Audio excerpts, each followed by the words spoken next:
نحمده ونصلي على رسوله الكريم اما بعد فاعوذ بالله من الشيطان الرجيم بسم الله الرحمن الرحيم يا أيها الذين آمنوا إذا نودي للصلاة من يوم الجمعة فاسعوا إلى ذكر الله وذروا البيع سبحان ربك رب العزة عما يصفون وسلام على المرسلين والحمد لله رب العالمين۔ آج میں آپ کے سامنے جو ہمارا درس حدیث ہے تو اس کے اندر میں آپ کے سامنے وہ احادیث مبارک رکھوں گا یا ان کا مفہوم رکھوں گا کہ جو نماز جمعہ یا جمعہ کے دن کے حوالے سے ہیں۔ آج کے ہم اپنے اس درس میں صرف جو احادیث ہیں تو وہ آپ کے سامنے رکھیں گے اس جمعہ کے دن کی یا نماز جمعہ کی فضیلت کے متعلق، اور اگلے کل جو انشاءاللہ ہمارا درس ہوگا تو وہ جمعہ کے متعلق یا نماز جمعہ کے متعلق جو فقہی مسائل ہوں گے وہ ہم آپ کے سامنے رکھیں گے۔ تو قرآن پاک کے اندر ایک آیت کریمہ ہے سورہ جمعہ کے اندر، یا ایھا الذین آمنوا اذا نودی للصلاۃ من یوم الجمعۃ فاسعوا الی ذکر اللہ وذروا البیع۔ فرمایا کہ جب آپ کو جمعہ کے دن نماز جمعہ کے لیے آواز دی جائے یعنی اذان دی جائے تو آپ اپنے خرید و فروخت کو بے شرع کو چھوڑ کر اللہ کا ذکر جو نماز جمعہ ہے اس کی طرف آپ دوڑ لگائیں، یعنی وہاں پہنچیں۔ تو یہ یاد رکھیں کہ احادیث مبارکہ میں جو چیز ہمیں ملتی ہے تو وہ یہ ہے کہ اللہ کے رسول صلی اللہ علیہ وسلم نے فرمایا کہ جتنے بھی ایام ہیں یعنی ہفتے میں 7 دن تو ان میں سے فرمایا کہ سب سے بہترین وہ دن ہے کہ جو جمعہ کا دن ہے، کہ اس دن آدم علیہ السلام کی تخلیق ہوئی اور اسی دن وہ جنت کے اندر داخل کیے گئے اور اسی دن وہ جنت سے وہ نکالے گئے۔ تو جمعہ کا دن یہ ایک سب سے افضل دن ہے۔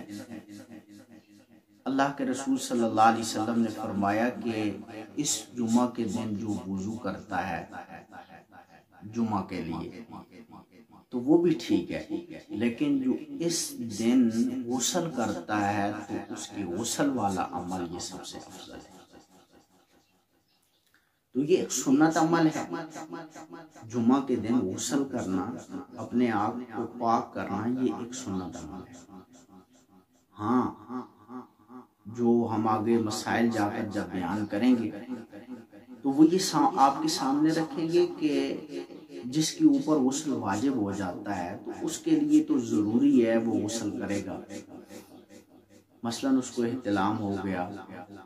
وغیرہ تو اس کے لیے تو غسل جمعہ کے دن واجب ہے، وگرنہ جمعہ کی نماز کے لیے تو وہ غسل مسنون ہے۔ یہ ہم آگے مسائل میں جا کر آپ کے ساتھ یہ بات شیئر کریں۔ اور دیکھیں اللہ تعالیٰ کا کتنا احسان ہے، کتنا کرم ہے اس کا، کہ اللہ کے رسول صلی اللہ علیہ وسلم فرماتے ہیں کہ جو شخص جمعہ کے دن غسل کرتا ہے اس طرح جس طرح غسل جنابت کیا جاتا ہے، یعنی صحیح طرح وہ غسل کرتا ہے اور خوشبو لگاتا ہے، تیل لگاتا ہے، اچھے کپڑے پہنتا ہے، اور پھر وہ مسجد میں آ کر لوگوں کے کندھوں کے اوپر نہیں پھلانگتا، جہاں جگہ ملتی ہے وہ بیٹھ جاتا ہے اور اس طرح نماز پڑھتا ہے جو اس کے لیے فرض کی گئی ہے، اور امام صاحب کے جو خطبہ ہے اس کے کلام کو غور سے سنتا ہے،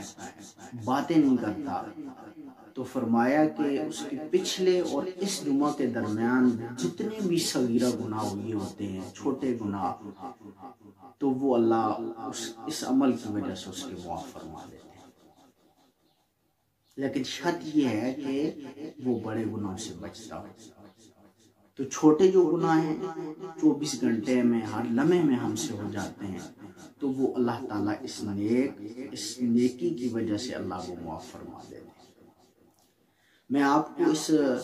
توسط سے یہ بات بھی بتاتا جاؤں کہ دیکھیں، یہ نہیں ہے کہ آپ معافی مانگیں گے تب ہی آپ کے گناہ معاف ہوں گے، نہیں، بلکہ اللہ رب العزت نے، اس شریعت نے ہمیں یہ چیز دی ہے کہ اگر آپ کوئی نیکیاں کرتے ہیں تو وہ نیکیاں بھی آپ کے لیے آپ کے گناہوں کا کفارہ بن جاتی ہیں۔ ایک شخص اللہ کے رسول صلی اللہ علیہ وسلم، یہ صحیح ستہ کی حدیث ہے، وہ آیا اور اس نے کہا کہ اللہ کے رسول، مجھ سے گناہ ہو گیا کہ میں نے ایک غیر محرم عورت کا بوسہ لیا ہے۔ تو ظاہری بات ہے یہ گناہ ہے۔ تو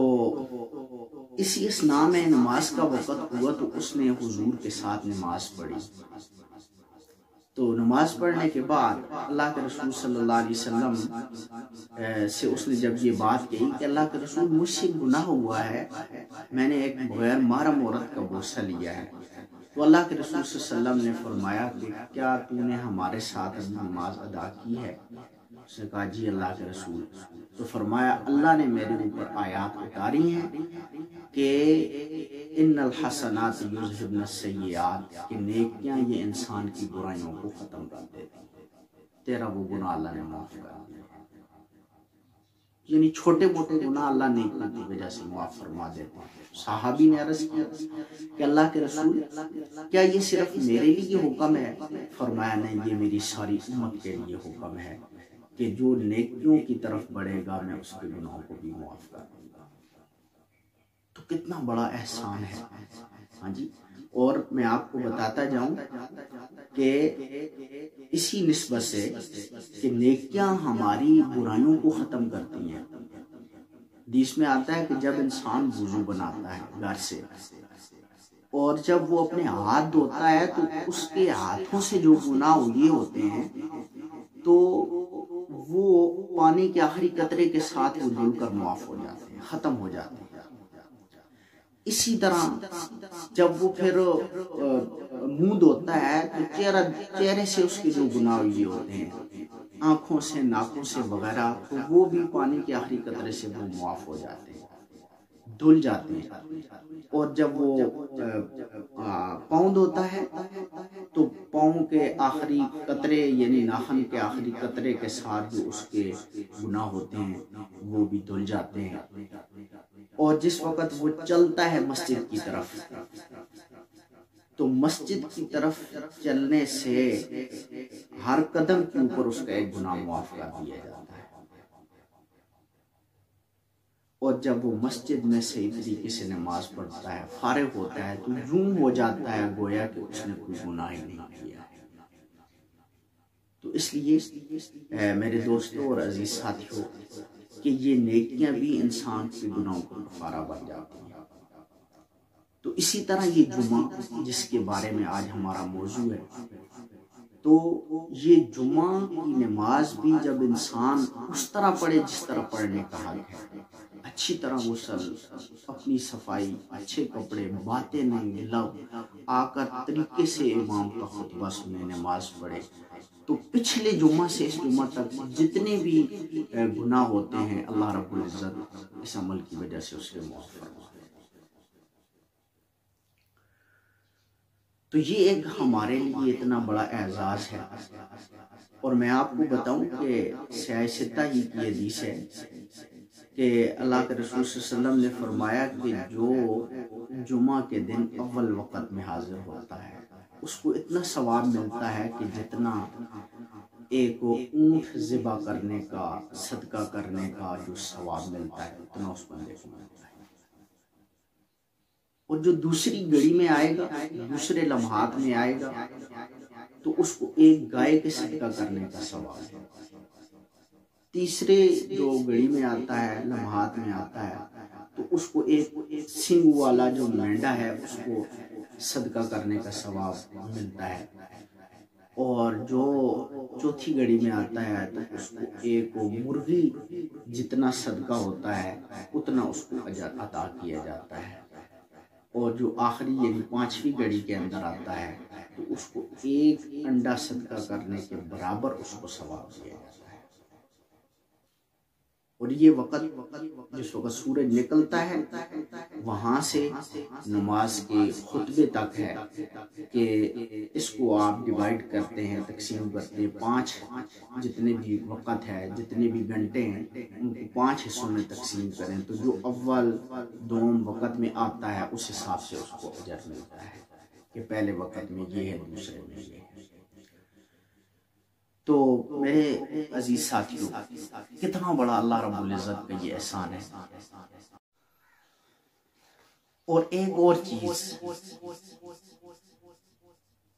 کہ اللہ کے رسول صلی اللہ علیہ وسلم نے فرمایا کہ جمعہ کے دن ایک ایسی ساعت ہے، ایسی گھڑی ہے کہ اگر انسان اس گھڑی میں اللہ سے مانگ بیٹھتا ہے تو اللہ ضرور اس کو عطا فرما دیتا ہے۔ یہ جمعہ کے دن کی فضیلت ہے، یہ جمعہ کو اعزاز حاصل ہے۔ اور اللہ کے رسول صلی اللہ علیہ وسلم نے یہ بیان کرتے ہوئے ہاتھ سے اشارہ کیا کہ وہ چھوٹی سی گھڑی ہے، وہ چھوٹے سے لمحات ہیں۔ وہ کون سی گھڑی ہے؟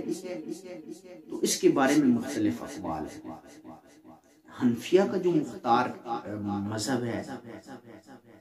وہ یہ ہے کہ وہ عصر سے مغرب کے درمیان جو وقت ہے اس کے اندر وہ مختصر سی گھڑی ہے۔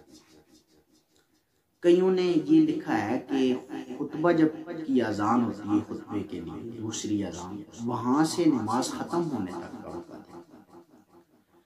تو 48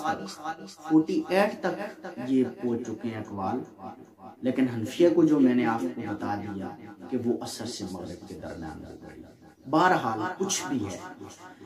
جمعہ کے دن ہی ایک ایسی گھڑی ہے کہ انسان اگر اس گھڑی کے اندر عبادت میں مشغول ہے، وہ اللہ سے مانگ رہا ہے تو اللہ اس کو ضرور عطا فرما دے۔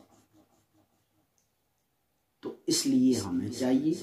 کہ ہم اپنے اس جمعے کے دن کو، جو کہ یقیناً ہمارے لیے ایک افضل دن ہے، اس کو مبارک دن ہے، تو اس کو ہم ان عبادات کے ساتھ